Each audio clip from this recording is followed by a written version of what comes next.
여러분, 한 푼이 아쉬운데 330만 원이 어디냐. 이 단어를 봐서는, 이 문장을 봐서는 이게 무슨 말인지 잘 모르겠죠. 제가 말씀드리려고 하는 것은 이겁니다. 맞벌이 가구 근로장려금 지급액입니다.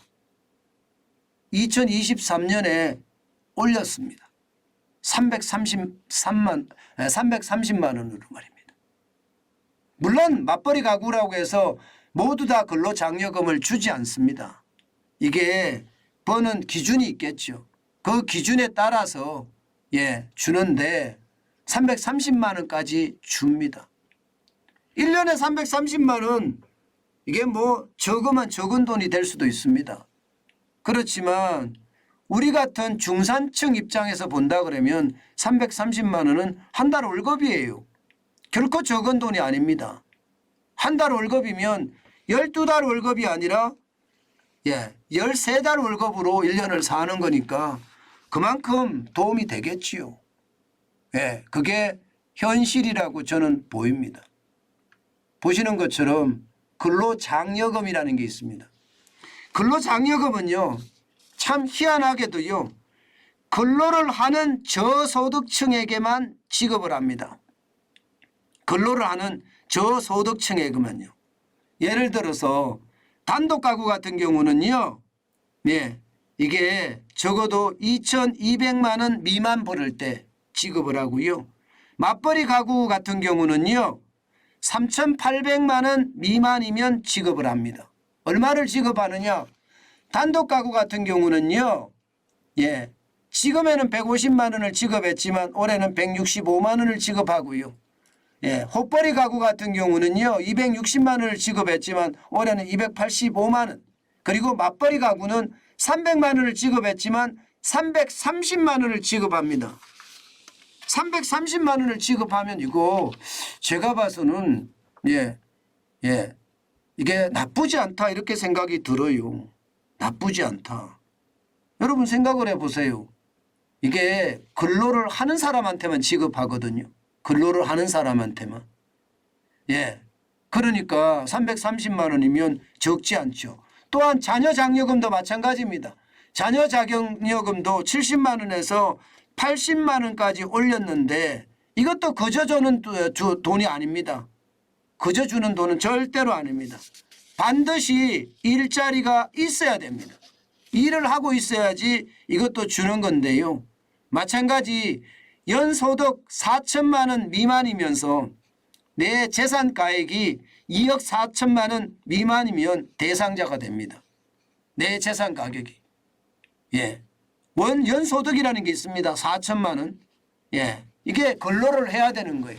실업급여처럼 말입니다. 무조건 퍼주는 것이 아니라 저소득층에게 뭔가 희망을 더 던져주는 거예요. 희망을 더. 어떻게 생각하면 일하는 사람에게 일 더 열심히 해 하고 지불하는 거라고 보면 되니까 어떻게 참 희망을 좀 더 주는 그런 제도라고 이야기할 수가 있지요.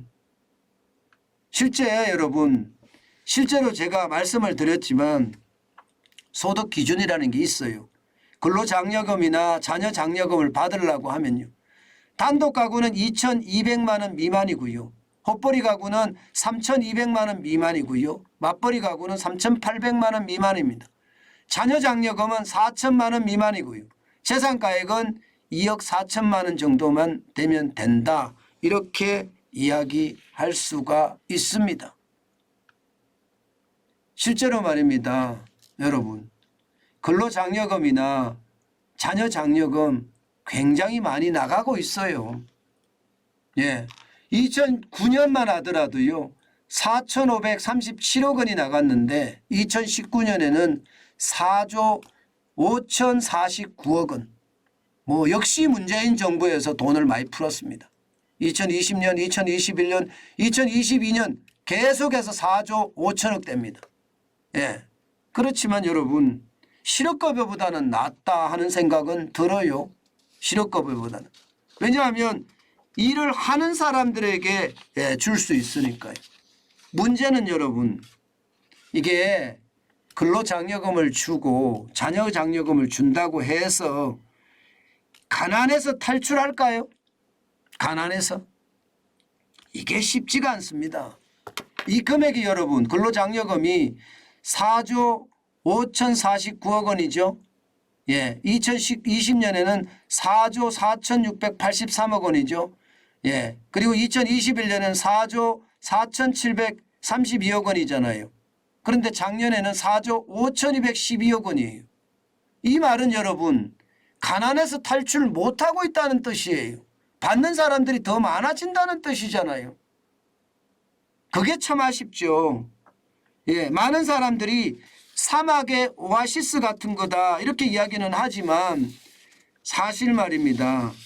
예, 근로장려금이나 예, 자녀장려금을 줘서 이게 결국 예, 빈곤에서 탈출하는 것은 아니다 이렇게 예상할 수가 있습니다. 참 아쉽죠. 예, 참 아쉽죠. 그렇지만 마구마구 돈으로 퍼주는 것보다가 실업급여처럼 말입니다. 퍼주고 말입니다. 실업급여를 분명히 받는데 또 어딘가에 가서 일을 해요. 또 어딘가에 가서 일을 하면서 말입니다. 예, 이게 신고도 안 하고 현금으로 달라고 합니다. 그러면 나라에서 실업급여 받죠. 그리고 예, 일하면서 알바하면서 또 현금 챙기죠. 그러면 많이 챙기면요. 한 달에 500씩 챙길 수도 있습니다. 한 달에 500. 저는 이거 참 나쁜 제도라고 생각을 해요. 혈세가 그냥 그야말로 새 나가잖아요. 고용보험이라는 게 이게 예, 어느 누구나 내는 보험인데 누구는 더 많이 타먹고 누구는 예, 이렇게 줄줄이 타먹는다고 생각을 하니까 참 안타깝습니다. 그거보다는 근로장려금이나 자녀장려금이 많기는 한데 안타까운 것은 여러분 예, 이게 문재인 정부 시절에 워낙 많이 늘렸다는 사실이고요.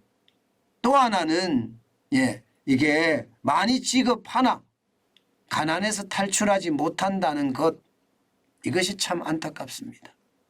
저는 예, 근로장려금이나 자녀장려금도요. 이게 여러분 반드시 말입니다.